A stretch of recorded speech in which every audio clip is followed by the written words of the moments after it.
Hello, everybody. Welcome to the ISTAT Learning Lab again. And today we're going to talk about the path to recovery. And we're going to get Airbus's view.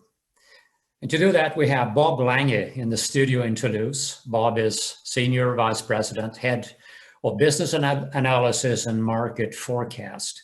That's a role he's had since 2018. Bob's team in Toulouse is responsible for market research and forecasting, business analysis and benchmarking to support Airbus's strategy, covering products, services, and value chain positioning.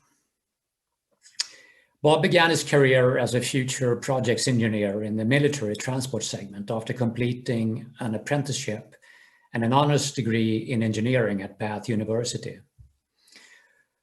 In over 30 years at Airbus, his responsibilities have alternated between marketing Airbus's and its products towards the outside world and acting as a voice of the customer internally in the field of product development.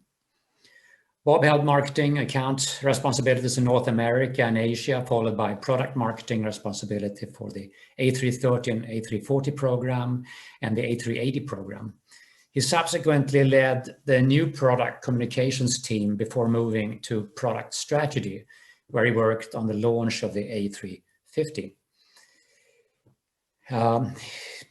Bob was appointed to be Vice President Marketing in 2011 and Head of Market Forecast and Product Strategy in 2013. And he's also a Fellow of the Royal Aeronautical Society. And during this presentation, you can post in questions in writing by clicking the little Q&A button at the bottom of your screen. And we will go over those questions and ask Bob these questions. And to do that, I also have with me Peter Necklin in the studio in Singapore. Yep. Good evening. And Peter is Director of ISTAT, and he's responsible for the ISTAT online offering. He joined BOC Aviation in Singapore in 2008, and he's been the head of strategy and market research for the past 10 years. And before that, he was CFO of an Asian-based LCC. And before that, he had 20 years of different investment bank experiences in Australia and in Asia, all in a research role. So with that, I want to hand over to Bob Lange in Toulouse.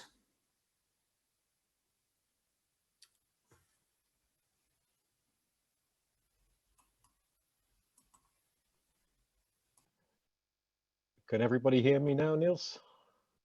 Now we can hear you. Thank you. Okay, great.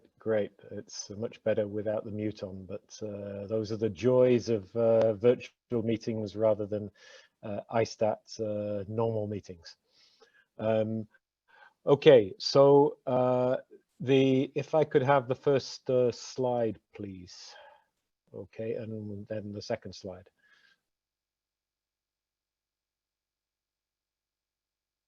No, it's coming up now. Okay, we're not going to dwell on this one because, in fact, as we know, what we saw 15 months ago was something that has not happened in any of our lifetimes. And we saw in one fell swoop 25 years of steady growth of the industry interrupted. And in 1 year, we saw traffic go back to 1996 levels. At the trough of the phenomenon, there were around about 15,000 aircraft out of a world fleet of 21,000 grounded. Next slide, please. So like everybody else, I guess, but one of the things we do is we're tracking the traffic on a daily basis, and we're tracking capacity as well. Here we're looking at capacity and available seat kilometers and the percentage change versus 2019. So that dotted line you can see is what 2019 looked like. And you can see here the biggest difference in the recovery is between domestic travel and international travel. And domestic markets have been leading that recovery. driven initially by China, but equally other domestic markets within a single perimeter of control.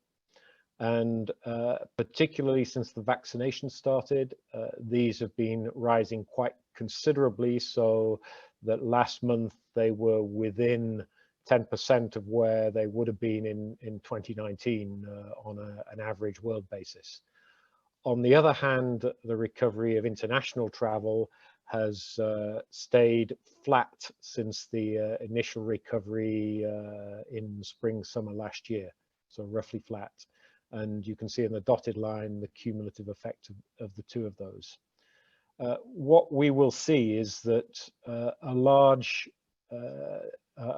explanation of that recovery so far, you can label it domestic or international, but it's essentially a single perimeter of control. China recovered first because of a single perimeter of control. In the middle of last year, even federal nations like the US were seeing restrictions in between states. So when it comes to personal health and health of populations, it's the local situation which prevails. Next, please. This is a very busy chart, but I'm just going to point out a couple of things on it. So here we're looking at the domestic offering, where you've got wildly different stories according to the part of the world that you're in. The pie chart on the left shows how much of the major markets really contributed to that domestic traffic overall. So US and China between them account for 65% of domestic air travel in the world, domestic capacity. So focus first on the thick red line. And you can see that after the recovery in the latter half of last year and an enforced restriction leading up to the Chinese New Year this year, which was a decision precisely to preserve the population from COVID and preserve the later recovery. What you've seen is that on capacity terms, the Chinese domestic capacity has now since then exceeded the 2019 levels. In terms of traffic, it's just reached the 2019 levels, which is telling us that load factors are lower, and of course, as we have observed, the yields have been lower as well. When you look at North America, which is the thick blue line on there, you can see that the recovery has been more measured, but is now ramping up quickly as a greater proportion of the population is getting vaccinated. The thin orange line in there, I'm going to put, you probably can't see my cursor, but if you look at that orange line that was approaching the 2019 level in April, that was India. And as you can see with the tragedy that's occurring at the moment in India, that has fallen off very significantly in terms of capacity and of course traffic as well. Now, India on the pie chart on the left is the orange segment on the pie chart as well. So the nature of COVID everywhere in the world is that in any particular part of the world, there have been wave after wave, and particular nations that at any one point in time are suffering far more than others. But on balance, we're starting to see the beginning of a recovery there, which will reinforce again as the vaccinations kick in. The disappointment, if you like, has the blue line at the bottom, which represents Europe.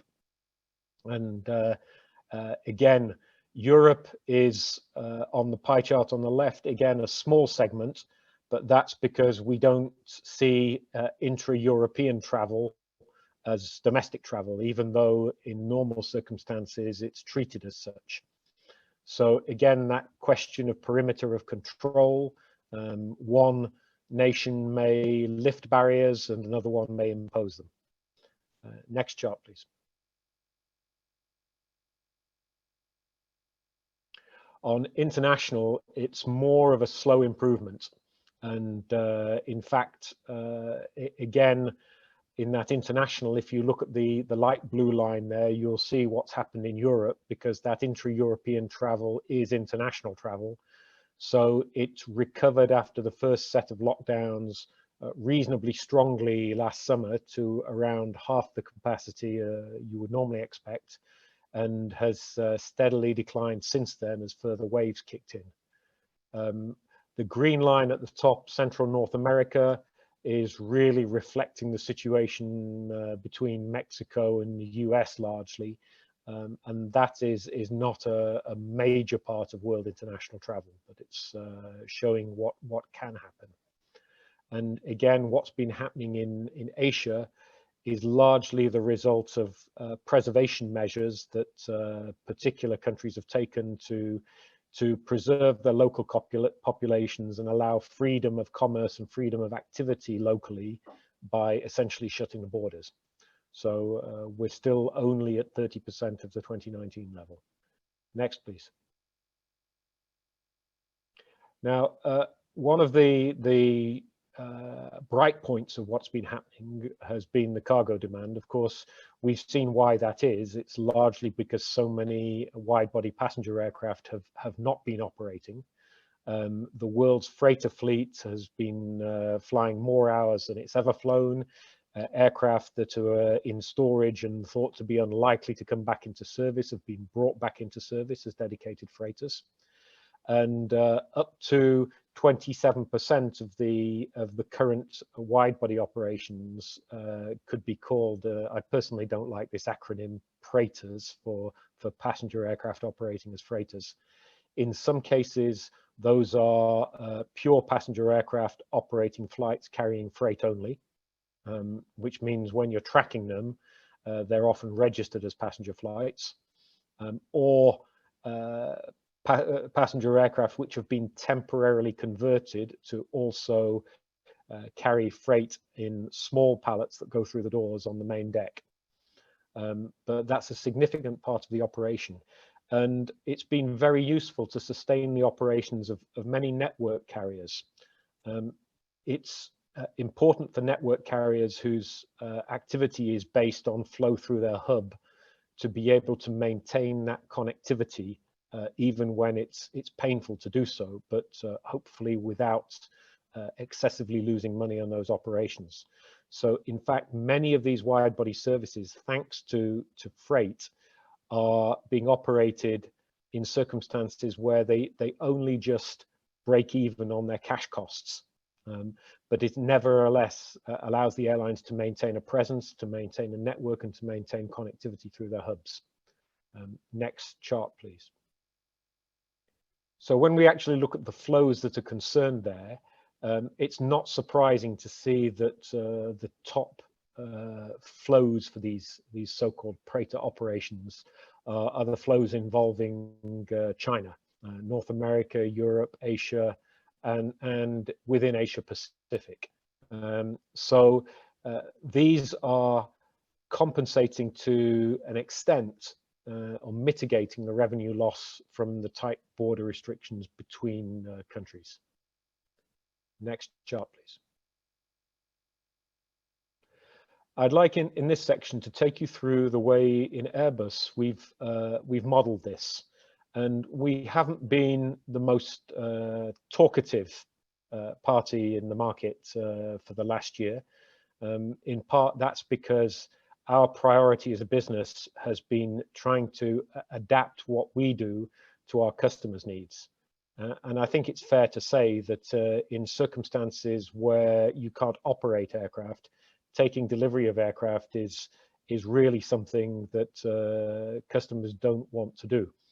And as a business, we absolutely need to deliver aircraft to be able to survive and to be able to prepare for the future. So a lot of our forecasting activity has been very much internally focused on ourselves and also on our supply chain. And when you encounter a situation that nobody's encountered before, you don't have a strong data set on which you can rely. So you start by building scenarios. And we built a set of scenarios early on in the crisis, where we drew from the experience of previous crises, none of which had been as deep as this one, but which had different characteristics. And the first we looked at was the problem of people simply not being able to travel because of the health risk. And we drew on the experience from SARS in Asia for that part, even though SARS was regionally restricted. We looked at what happened and how long it lasted, and we could see that that was really driving how deep the trough was. Once the health risk is at least mitigated, not to say health is hugely improving, but when it's understood and when it's mitigated, you then start to get into a situation which is driven by the traveler mindset, which essentially initially is fear. And if you can remember, after 9/11, aeroplanes, when they started operating again, were empty for a long time because people were afraid to travel and afraid of the risk of traveling. So that takes over from the pure health risk in terms of the traveler mindset. Then the long tail in the recovery is driven by the economic consequences of the first two. And from there, we looked at what happened after the global financial crisis in 2008. So that enabled us to construct a method and the logic that we've applied since and tested at every step. So I'd qualify it in different terms now. There's no longer a fear of travel per se. There's a reluctance because of the inconvenience of travel, the restrictions, the testing, the cost of the testing, the quarantines. So that's still in the traveler mindset issue. And of course, we were all, and particularly at the beginning, deeply concerned about the economic impacts and the potential financial crisis that might be waiting for us as we started to see world GDP plummet. We'll talk about how that played out. So can we go to the next chart, please? Okay, as we start to zoom into this very small illustration of a recovery profile, which you'll see at a bigger scale updated in a few charts' time, we are, of course, monitoring the health situation and the situation of restrictions. One of the sources we use is IHME, which is the Institute for Health Metrics and Evaluation. If you're not familiar with that source, you might want to check it out. We didn't use that at the beginning, but we discovered during last summer that what was unique about this source is they don't just look at the health situation, but they provide a very short-term, 3 months prediction of how it might evolve. And they predict how it might evolve according to local government health actions in a particular territory. So you see different paces of reduction of infections and deaths according to what governments do. Now, as we saw in the third quarter last year, we started to see things that had been predicted by HME in the summer last year start to materialize. So we watched it a little bit more closely. And we see that we can see with a little bit of foresight where the risks of further outbreaks are likely to come in the coming months. Next chart, please. At the moment, things are still very volatile. And then we see after that a lot of influence of the progress of vaccination campaigns, which have really been disparate throughout the world. We can see some virtuous examples coming up, but there we are tracking by territory how the percentage of the population being vaccinated evolves. And of course, as we'll see, the question then is the vaccination is one step. Now, what do you do when you're vaccinated? So let's look at what people want to do when they're vaccinated. Next chart, please. I won't stay on this one long term. What we are seeing now is that after a slow start in January and February, we now through April and May are starting to see the availability of vaccines, the approval of vaccines, and the share of populations being vaccinated, which is growing exponentially now. And this is more than doubling every month. So we're heading in the right trajectory. Next chart, please. And what we're seeing here is a direct correlation. If we look in the through flow, the footfall in US airports, so the TSA control data and the DOT data, and we map that against the progress of vaccination of the population. So the percentage of 2019 level for the passenger traffic in the US airports is on the left-hand scale and the light blue curve, and the percentage of passengers having their first dose of the vaccine is on the right-hand curve there. And you can see the two going up in parallel. If I recall correctly, the Biden administration target is to have 70% of the US population vaccinated by July the 4th. Next chart, please. Now, the thing about the vaccinations is that we're seeing in pretty much every territory a very, very significant pent-up demand for air travel. All of us are fed up with not traveling if we are not traveling. And even the announcement of an easing of restrictions, is it enough to stimulate a huge increase in flight searches and flight selections in booking engines?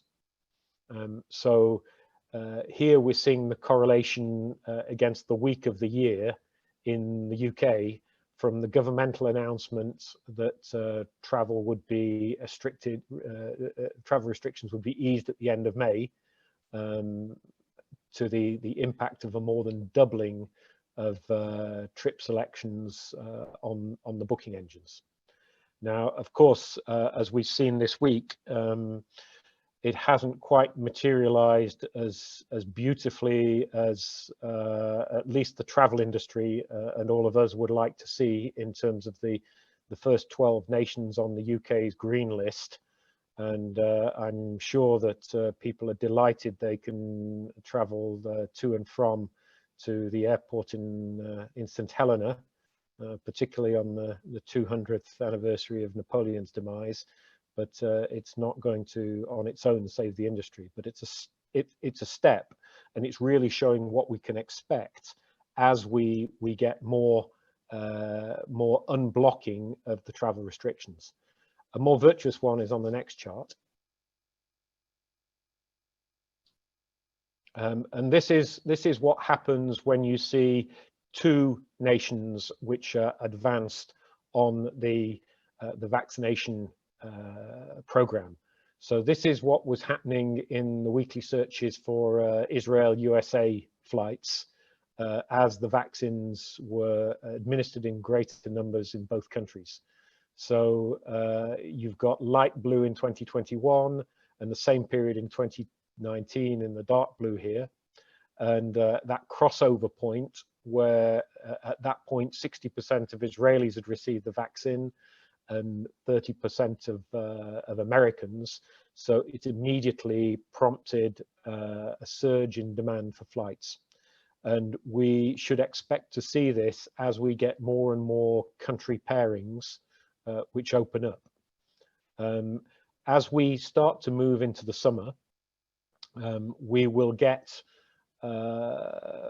more territories opening up, and the big hope is particularly for Europe, US, and notably UK, US as being the biggest single market in that basket.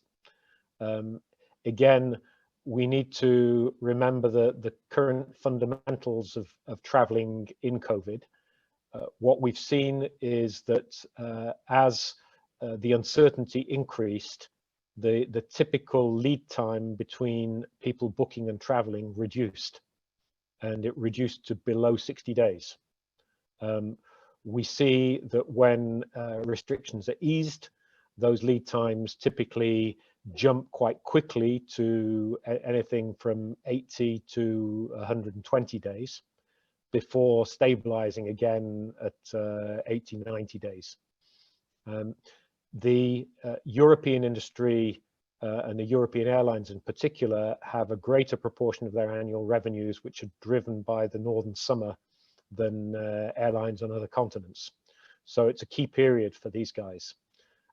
As we're not yet into 60 days before the summer peak really kicks off, it's still too early to call. But as you start to see the capacity announcements from European majors, you see that there's still a degree of caution in the planning. For the European carriers themselves, particularly the low-cost guys, they've managed their fixed costs in a way, and their fleet in a way that they've kept a tremendous agility in terms of aircraft, crewing, and basing, to be able to add capacity to the market extremely rapidly, just as they've leaned themselves in a way that they can equally withdraw that capacity if they need to.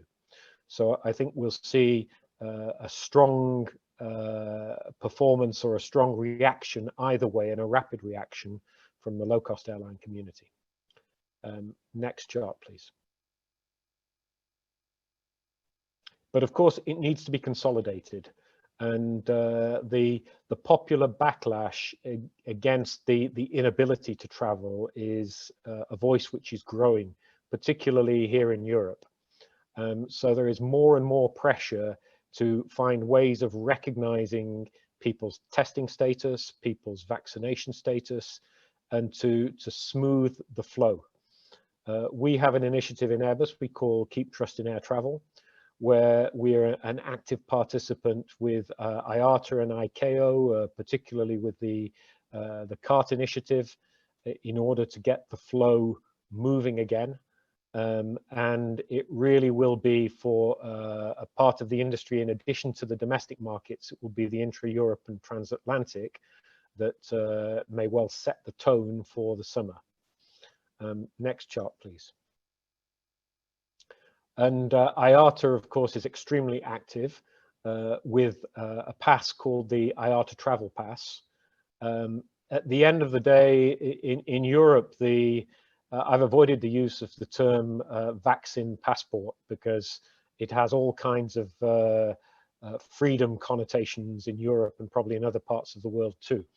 But without putting a name to it, the ability to have a widely recognized application in which you can authenticate and prove that your level of testing, your level of protection, be it antibodies, be it the proof of the vaccination, is such to meet the health requirements of the company, the country you're traveling to, and thus avoid an onerous quarantine, then we're really looking to this as it's trialing at the moment. We're looking to this ramping up as of this month, and to really set the tone for the northern summer season.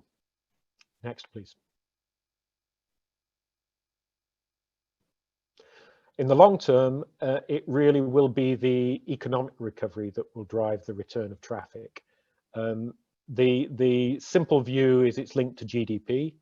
In reality, it's linked to personal consumption and private consumption. What we have seen is in many countries, not all, but in many countries, the measures that have been taken in terms of stimulus have helped the populations work their way through COVID. But at the same time, with lockdowns, they've been really restricted in their ability to spend. So one of the things we have seen in many of the developed countries is levels of personal savings that have grown rather than shrunk.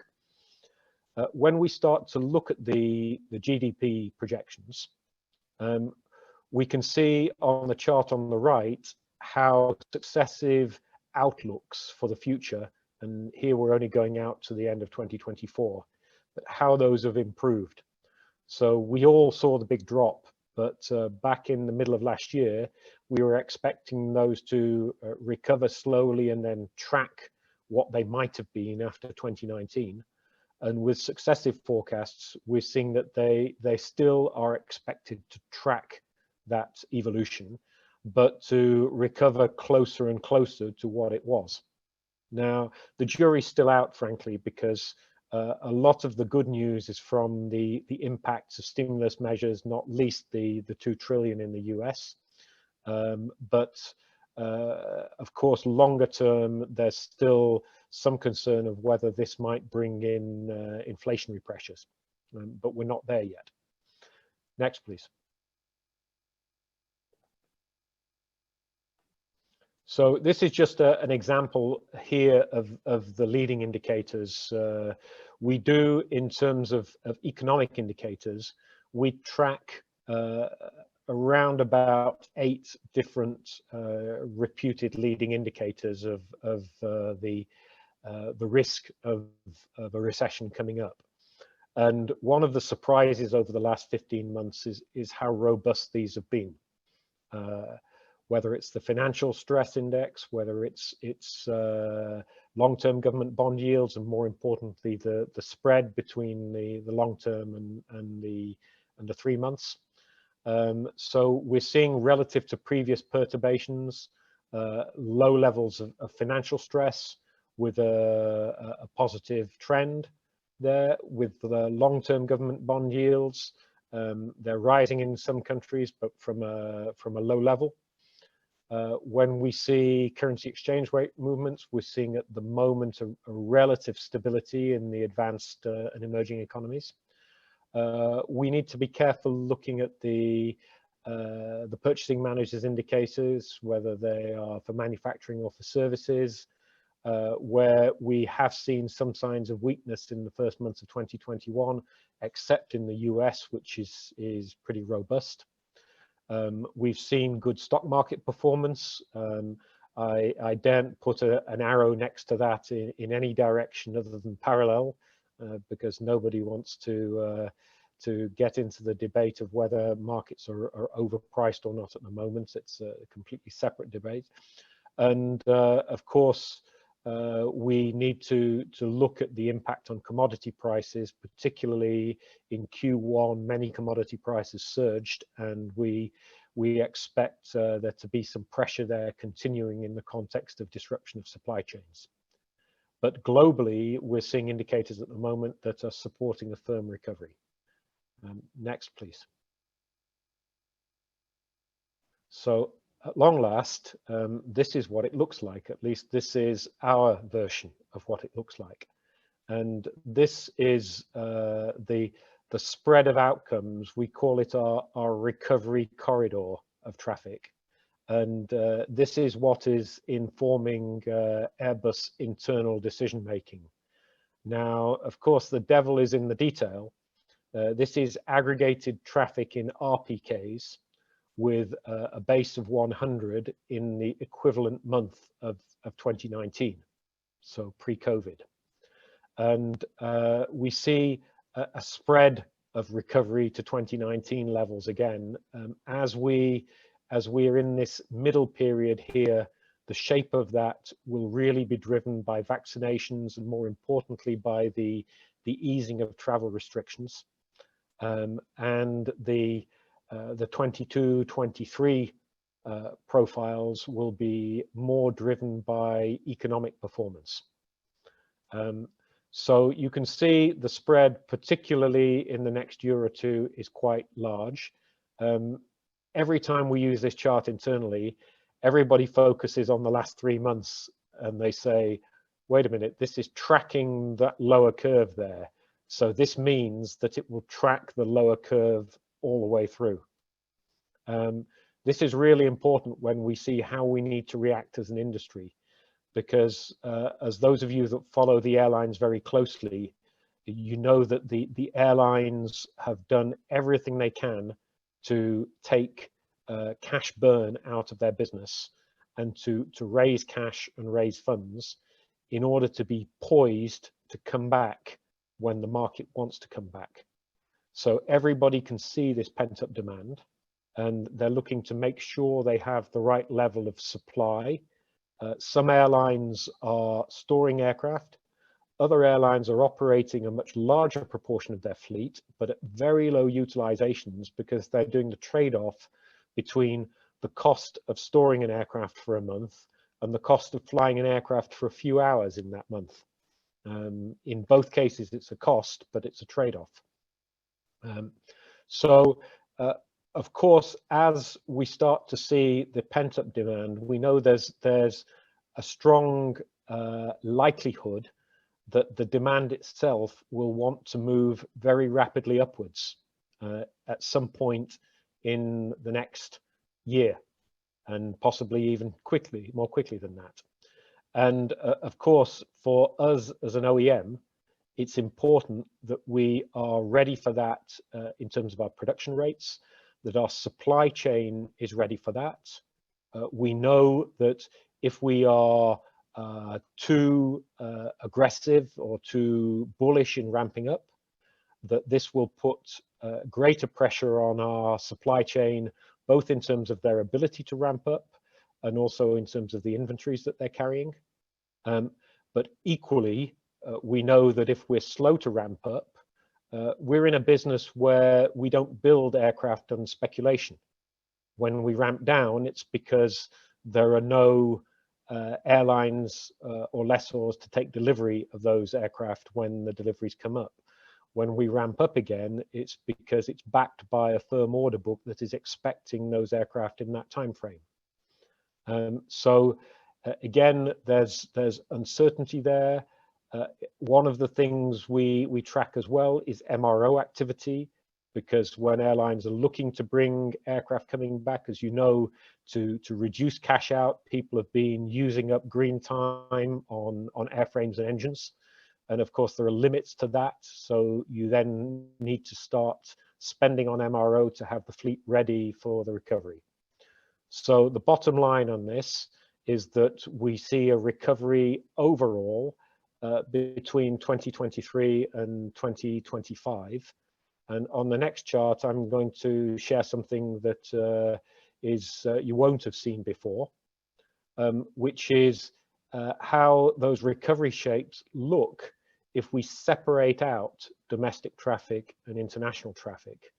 We see the evidence that domestic is recovering faster. So it's really useful to look side by side of the recovery corridors for domestic traffic, which of course in most parts of the world is largely single aisle aircraft, and international traffic, which has a much greater share and where most of the wide bodies are. So again, you can see in there, in that international traffic, you can see a greater spread in that recovery corridor. It's fatter, and of course it has a long tail in there. So we can't say with any certainty that that recovery will have fully been accomplished by 2025, but it could well have been accomplished by then. Whereas you can see already in the top of that recovery corridor, you can see 2019 levels already being recovered next year. And so when, as an OEM, we're making generic comments, it's too early to give guidance, but we're making generic comments about we see the signs that make us think we all need to start being prepared for a ramp up next year. This is what's behind that. Next, please. So we're coming to the end now, my penultimate slide here. Of course, everything we've just said is subject to risks and opportunities, or here we're calling them drags and boosters. Of course, the virus itself, we can never forget the virus itself. We've seen different variants. We've seen the risk and the fear of different variants to vaccines, which is not categorical. so far, but we can see that when the public health risk is perceived to be strong, we slip back into restrictions. So we settle back to somewhere we were a month or 2 months or 3 months ago. The vaccine diplomacy, we dealt with that in terms of a travel pass, but this mutual recognition, our collective urging, whether it's IATA, whether it's Airlines for America, AAPA, ATAG, ourselves as OEMs, we're all urging the authorities to work more closely together to enable this recovery to occur. The cost of testing for travelers, because at the moment, the cost of testing in some cases can be greater than the airfare. Not every country provides that as a public service. And as we mentioned, the vaccination policies and the border policies themselves. And as we start to see peak of travelers, we all see the stories about the hours-long queues incoming in particular airports. The boosters will be the vaccine production increases and the logistics improvement for that. The fact that we will at some point get the level of justification that we need. We will get more harmonized travel policies, and we will be able to learn the lessons around the successful border reopening. So if we can go into conclusions now. Next chart, please. So these are conclusions, but they're not conclusions. They're more thoughts and possible talking points. So the key domestic markets, of course, are leading recoveries. We've seen that with strong pent-up demand. The international recovery I describe as nascent but disparate, and it's begun through travel bubbles and emerging travel corridors. The COVID resurgence has been triggering extended periods of travel restrictions, but the vaccination progress is concrete, and we need the international agreement on acceptable proof. US economic stimulus measures and other economic stimulus measures, both to populations and of course to the airline industry, have helped bolster the overall economic outlook and help people weather the storm. One note of caution there, many airlines in conserving cash have kind of been operating in hibernation, and there'll still be a degree of risk as operations really resume, because just as a huge rock gets thrown in a pool, it has many ripples, and as some of the ripples hit the edge of the pool, they reflect and come back in. So we're in for a protracted period of mismatch and disturbance between demand and supply in the industry. The overall traffic is expected to recover the pre-crisis levels between 23 and 25, led by domestic and short haul, potentially from next year. Recovery of business demand may lag that of leisure VFR. I've not dealt with that through charts, but as you can see, there are many forces impacting the recovery of business demand. Cost pressure on companies, the convenience, if we can call it the convenience, of using Zoom, which has some rebound as well. Many questions as to which segments of business class travelers may come back strong, and which segments may not come back at all. But equally, the yield management dilemma that a temporary excess of business capacity produces, and the likelihood that excess business capacity will introduce new leisure populations to flying in business class. And the best way to resume that is that the longer term trends, both in network composition, in fleets, and in the class of travel that passengers choose, whether it's for business or leisure, these will continue to evolve and emerge, including potentially new airline business models and some of the 90 startups that plan operation in the next couple of years. And these will continue to emerge as demand and supply will rebalance, which will take many years to achieve stability again. Thank you very much, everybody. I think we now have time for questions. So Niels, over to you. Thank you. I think maybe Peter has some questions to start off with. Yes. Well, before we just start on those specifically, for anyone in our audience who wants to ask any questions, if you could please put that into the Q&A. There's a Q&A button at the bottom of your screen, so if you could add those in there, we'll get around to them. So Bob's agreed to stay with us for a little while to work through these. Bob, probably more of a housekeeping question for you, but will you be able to share your presentation? Yes. Okay. It's nice to get that one out of the way. The next question is from Sunda. It says, or he's asked, given that most of the recovery in the domestic market has been visiting friends and relatives, and the international traffic has been stagnant, how have the airlines been performing in terms of revenue? It's been really different strokes for different folks, if you like. One of the things that's been happening, if you look at some of the big, let's say, Middle Eastern hub carriers with predominantly wide-body fleets, firstly, everybody is stripping out fixed costs to the maximum extent possible. Carriers like the Middle Eastern majors have been relying very heavily on cargo, and have been increasing their cargo capacity to make up for the shortfalls elsewhere because other people are not able to operate wide bodies with belly capacity. And they've been using that to essentially, as soon they look at a particular city pair in their network, and as soon as a city pair has enough demand for them to cover the cost of the flight with the cargo revenue and whatever little passenger revenue there is, they'll operate the flight, and by creating that connectivity, they create the possibilities for people to book. Elsewhere, a different example would be low-cost carriers flying internationally in Europe, where, you know, I'll give something that's in the public domain.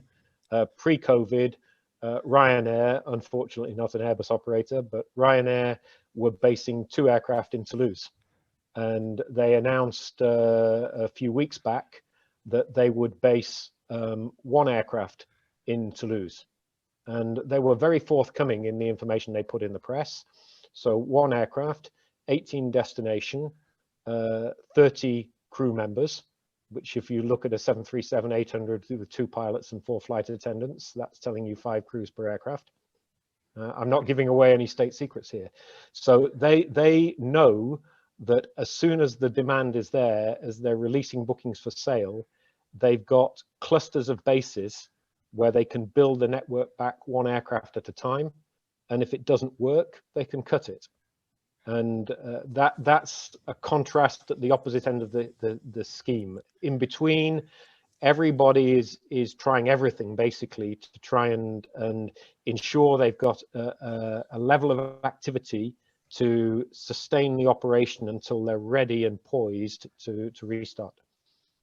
Excellent, thank you.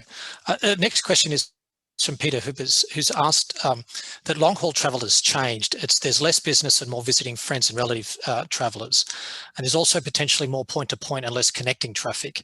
How do you see this impacting yield, and how would your chart of the recovery look when considering yields rather than the traffic volumes? And when might you see a break even based on that basis?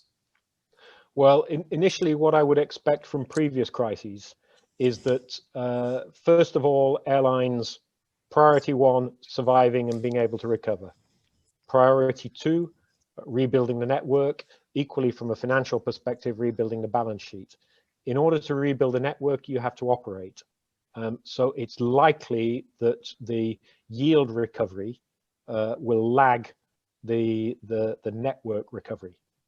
Now, the big call for all the players in the marketplace will be to, between them or individually, exercise the right level of capacity discipline that they need for their own operation. And that equation will work out differently for each player. So that means, I think, that as networks kick off, there will be some very good deals to be had by passengers for international travel, perhaps in classes of travel which are above what they might normally choose. But there was a very interesting research paper produced last week by Skyscanner, which shows the level of fares that people are selecting, and greater than in normal circumstances, you're getting a larger proportion of the few travelers that there are that are electing to pay a slightly higher fare for their journey, in some cases because they have more confidence in a particular airline, having taken all the measures necessary to keep them safe during the flight, or to take a routing that takes them through a place that they're more comfortable traveling through. Can I ask a related question, like a follow-on question on that? And that is, that, I mean, you basically show that we're losing 5 years of traffic growth, right? So that spells a overcapacity in the fleet. So how is that going to be balanced again? Is it going to be through reduced new production, or is it going to be through accelerated scrapping? And how's that equation going to play out? Well, I think the answer, compared with what we were expecting, the answer is both. As we came into the crisis, one of the things we'd seen over the last 4 or 5 years was a lower level of aircraft retirements compared to what you would expect for the market evolution than we'd seen. And that was essentially driven by very low fuel prices. So we saw, compared with what we were expecting in 2012, 2013, for people thinking that far back, we were expecting a huge uptick of the latest, most fuel efficient aircraft to come in and replace the older wide bodies. And in fact, as these aircraft, which were in some cases more depreciated, further along down the depreciation curve and the value curve, as the fuel prices were lower, it became more economical to operate them longer. And in fact, what some airlines did then was invest in the cabins. And once they invested double-digit million in a wide-body cabin, then they want to prolong the life of that aircraft 5-6 years minimum. And that's what we've been seeing going in. So there was already scope for accelerated retirement, which I expect we will see. On the other hand, the first thing that happened was that the OEMs cut their production rates for wide bodies by pretty much half compared to what they were. And again, the comment I made beforehand about aircraft being produced to order, not on speculation. As long as we see that mismatch between supply and demand, we shouldn't expect the wide body rates to be increasing faster than the supply demand match would provoke. Thank you. Now, Bob, can I ask a question then? You didn't cover in a lot of detail, at least on the mental side. I'm just wondering if you can give us I mean, it's a very big topic, I understand. So just what are the key issues that you broke up then? I didn't hear what you said. Just on the environmental side, just wondering what your broader thoughts are there, because it's such a big topic, but what are the sort of near and medium term influences that you think it's going to bring to bear? Well, it's an underlying topic, and in fact, it's the most important topic of our generation, and not only for aviation, but globally. So we're talking here about our industry's license to grow. We absolutely know how virtuous the industry is, how it's the means of connecting people, the means of enabling trade and tourism. What is an expense for one person is a livelihood for somebody else. So it's a key part of the economic balance of the planet. At the same time, we know that it has one major inconvenience, which is that it produces CO2 emissions, which cannot continue to be produced if we're able to control and master global warming and do what we need to mitigate that. So this is the overarching issue of our time.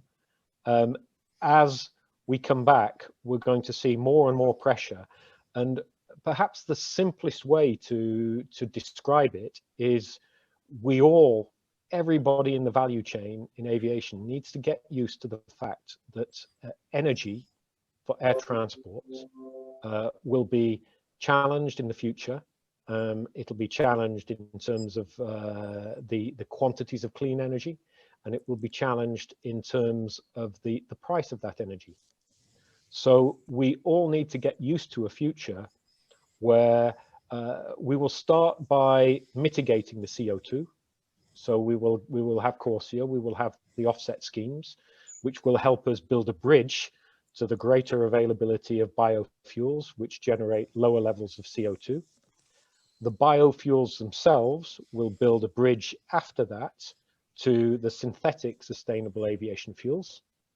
And those will also accompany hydrogen, for example, as providing emission-free fuels and decarbonized fuels for the growth we need in the future. So the challenge for our industry is, while we are dealing with the short-term crisis, the short-term recovery, building back, we've got to build back better, we've got to build back stronger. We have to prepare and invest for that cleaner future.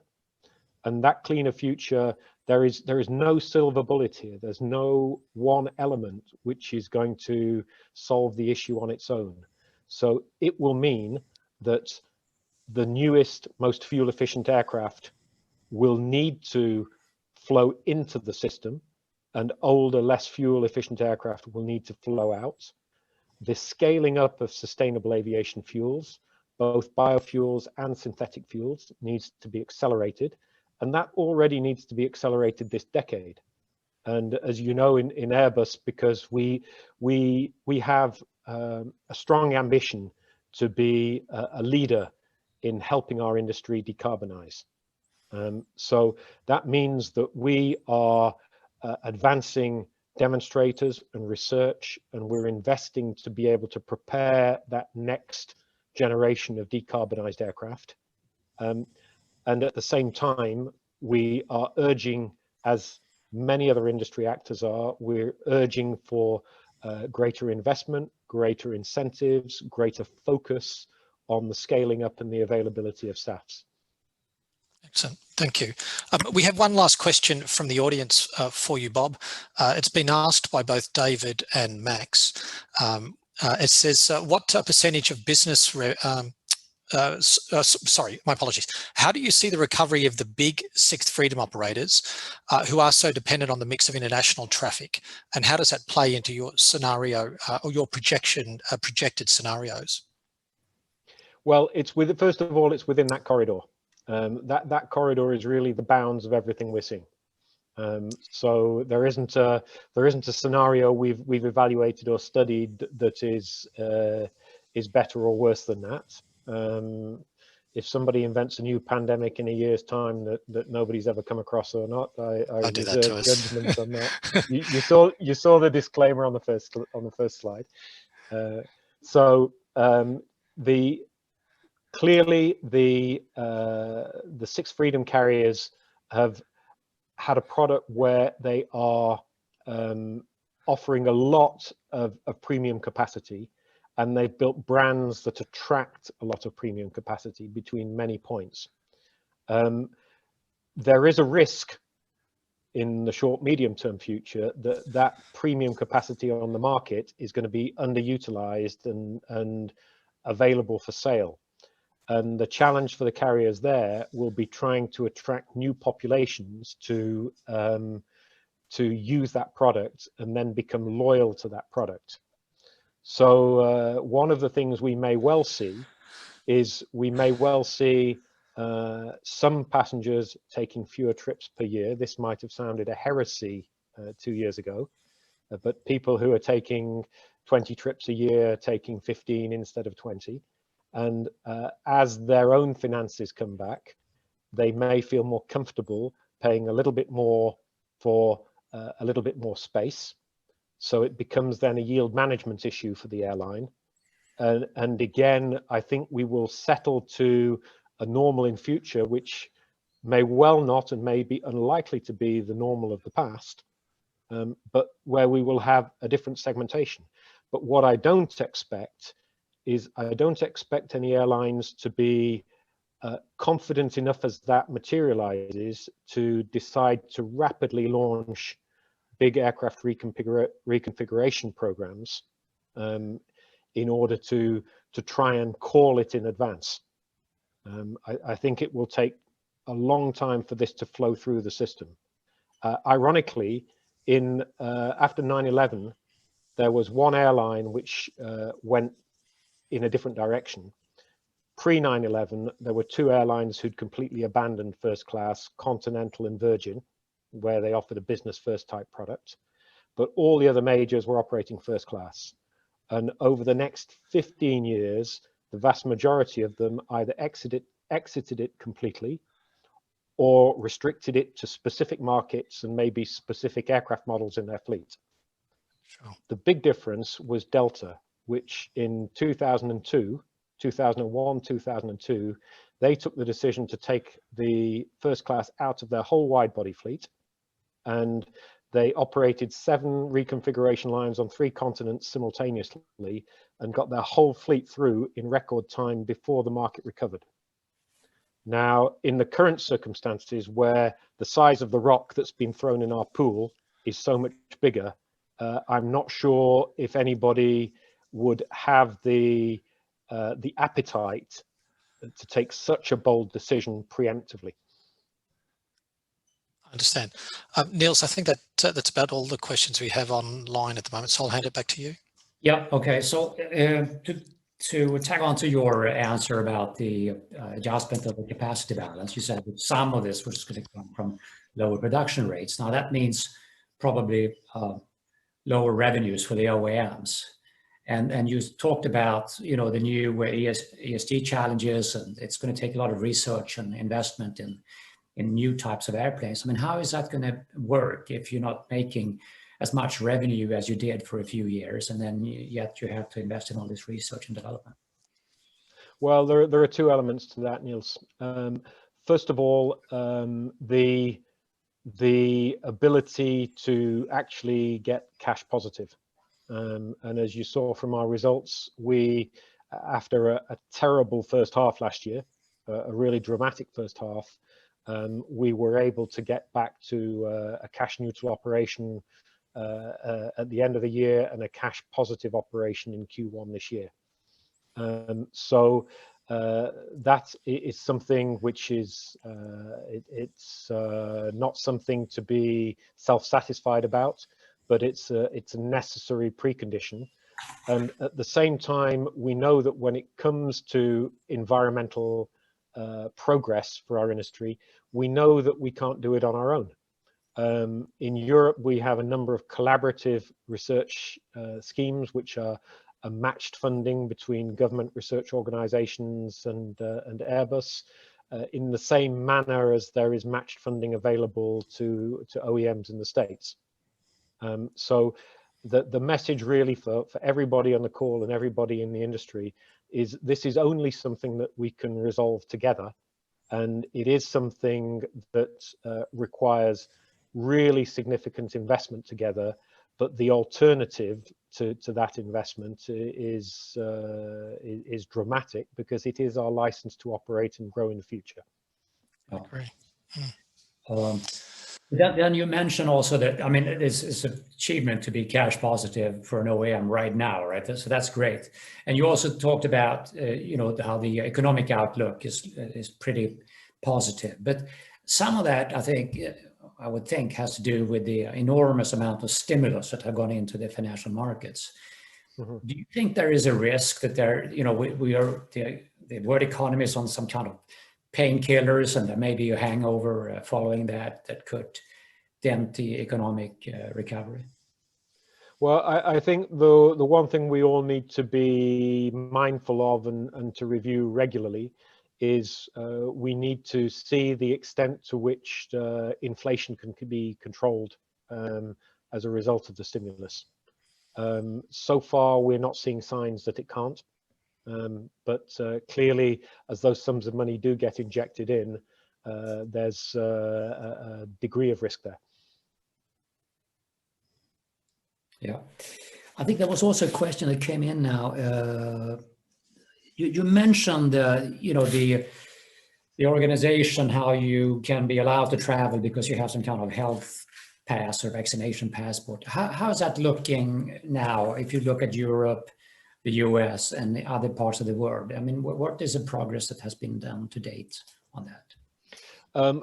There are a real plethora of local initiatives, in part because I think there's a degree of building frustration, both amongst travellers and amongst the industry, that in the arbitrages that are being made, that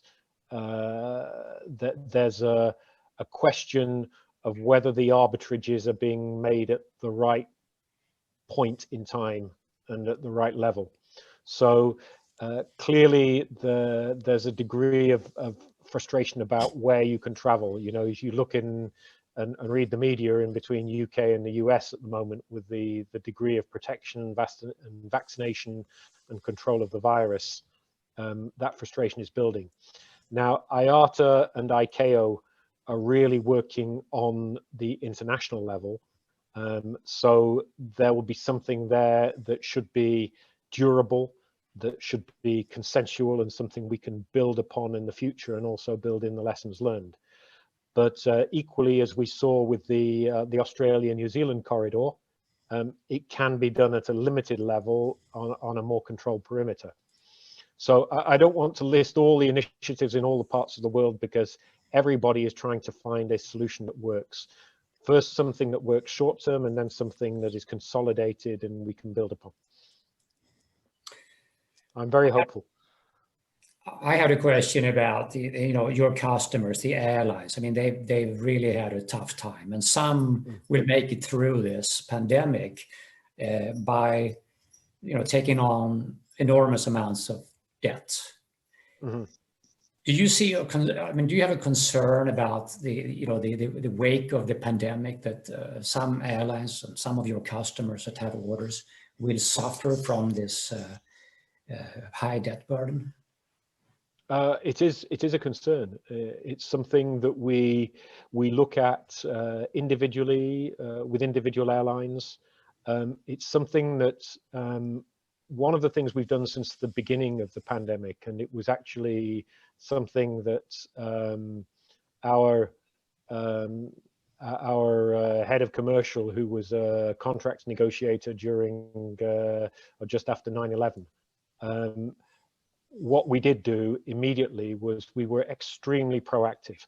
So we reach out to our customers rapidly, regularly, and understand how they're doing day to day. So looking at the longer term, we know they're taking on debt. When they take on debt, short term, that's a relief when it comes to us as an OEM for their ability to finance and take delivery.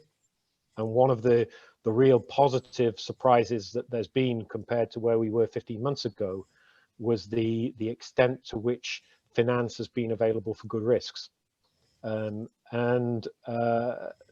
helps in the short, medium term, but clearly we're very well aware of the levels of debt that are being taken on, and we monitor that very closely. We expect that the majority of airlines will be able to manage that over time. It'll be tough. It's not going to be an easy ride being in the airline industry, I think, in the coming years. I see Max is on the call. He'd probably say that it's never been an easy ride being in the airline industry. But the situation, we can only worry about it enough that we track it really, really closely, and react in consultation and agreement with our customers whenever we see warning signs. And then the lessors are approaching a 50% share of ownership of aircraft. Now, how do you think the lessors are going to fare in the medium term here? And do you think that this crisis is going to be advantageous for the lessors in terms of increasing their share of ownership, or do you think it's going to be? Well, we often in our conversations with lessors, we ask the question, what is the natural share of aircraft on operating lease in the world fleet? And we get a variety of answers, but the consensus I hear is that it kind of moves in a band between 40 and 60%. And when you're coming out of a crisis where it is to an extent the lessor balance sheets which are helping everybody get out of the crisis, then that share increases, and it's north of 50%, and it may head up to 60%. But equally, the interesting thing in the leasing industry is just how many operating lessors of different shapes and sizes and specialities, from the big guys to the boutique guys, that there are in that space. And it's really a tribute to the competition and the liquidity in the airline leasing business that you have a merger between the number one and the number two player, and nobody's worried about any risk of distortion of competition through that, and quite rightly so. So I'm confident that the lessors will suffer like everybody else in the short term, but they will come out of this stronger. You will see there's always, and you see in ISTATs, you kind of have interesting conversations in the bar after ISTAT between lessors, right. and you have those that consider they know the business better than others. I don't want to go into that debate. That's too dangerous a ground for me. But in those debates, what you will find is the pace of learning of everybody that needs a faster learning curve will be accelerated. I don't think anybody can rule out further consolidation in future, but I don't want to try and call that. It's the market that will decide. Peter, you have any other questions? No, I think I'm good for tonight. It's been a very, very informative. Thank you. It was. Thank you so much, Bob, and thank you everybody who dialed in and listened in. And we'll see you back with the next Learning Lab I think next week. That's right. Check out the istat.org website for details. Thank you, guys. Thank you, Bob. Thank you, Peter. Thank you, Niels. Thank you, Niels. Bye-bye now.